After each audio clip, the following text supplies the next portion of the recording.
तो हम बता दें आप सभी को, पवन सिंह डायरेक्ट पहुंचते हैं मनोज तिवारी के घर जो है वहां पे मिलते हैं और बहुत कुछ बातचीत होती है। आप लोग देख ही सकते हैं वीडियो में। और इशारों इशारों में बहुत कुछ बात होने के बाद जो है ये लोग अपने कमरे से निकल के दूसरे कमरे की तरफ बढ़ते हैं। बाकी इनकी टीम भी बहुत ही साथ रहती है। और मैं गाइस आप सभी को बता दूं, आप लोग सोच में होंगे क्यों पहुंचे हैं मनोज तिवारी और ये पवन सिंह एक साथ आज कैसे देखे हैं। तो मैं बता दूं आप सभी को कि कुछ खास बातें ऐसी थी जो अगले वीडियो में आगे मैं बताऊंगा।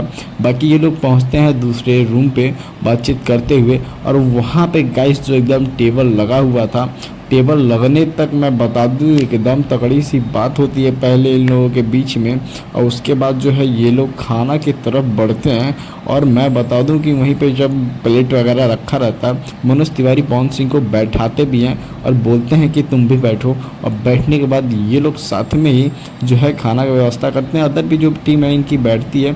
और मैं बता दूं आप सभी को कि अभी तक हमारे चैनल को सब्सक्राइब नहीं किया तो प्लीज़ चैनल को सब्सक्राइब कर लें, क्योंकि ऐसे वीडियो हमारे चैनल पे आती रहती हैं। बाकी मनोज तिवारी जो हैं पवन सिंह से इसलिए मिलने गए क्योंकि इन लोगों का आगे जो चुनाव इलेक्शन चल रहा है, इलेक्शन की वजह से इन दोनों का एक साथ में रहना बहुत ही ज़रूरी है।